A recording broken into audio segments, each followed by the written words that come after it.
Trauma does not always leave people looking wounded. Sometimes it leaves them highly intelligent. They become the kind of person who notices everything, reads people well, and senses what is wrong before anyone says a word. On the outside, that can look like maturity, emotional intelligence, or quiet strength. But underneath it, there is usually a nervous system that had to adapt early. If that sounds familiar, here are 10 signs you may have what some people call traumatic intelligence. The first sign is reading the room. You can walk into a space and instantly feel the energy. You notice tension, weird silence, small changes in tone, and facial expressions that most people completely miss. It is almost automatic, before anything even happens, and that can quietly leave you exhausted by ordinary interactions later. The second sign is hyper-empathy. You do not just understand how people feel, you feel it with them. Sometimes you can sense that someone is off before they even say a word. You pick up what is happening under the surface. The third sign is deep psychological thinking. You naturally analyze people on a deeper level. You think about motives, emotional patterns, hidden meanings, and why people act the way they do.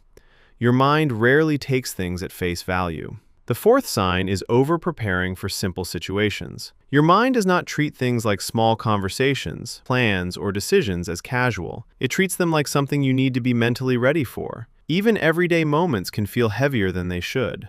The fifth sign is feeling responsible for other people's emotions. You may not even say it out loud, but part of you feels like it is your job to keep things calm, smooth, and emotionally stable. You quietly adjust yourself around other people's moods. The sixth sign is self-reliance. You learned how to depend on yourself because somewhere deep down, relying on other people never felt fully safe. So now you handle things alone, even when you are tired. Sometimes what looks like independence is really survival.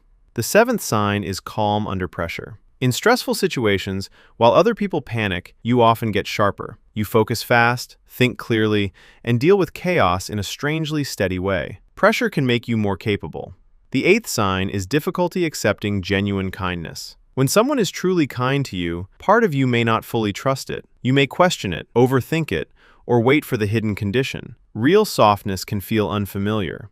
The ninth sign is hiding your depth behind a calm exterior. A lot of people probably think you are just quiet, chill, or mature. But inside, your mind is processing way more than anyone realizes. There is often a whole emotional world inside you. The 10th sign is confusion between peace and emptiness. When life gets calm, part of you may not know how to relax into it. Peace can feel unfamiliar and sometimes even a little uncomfortable. Stillness can feel strange instead of safe. This is my personal takeaway. I do not think these traits make you broken. I think they often come from a mind that had to grow up fast and learn fast. I think that is why people with this kind of intelligence can seem so strong on the outside while feeling so tired on the inside.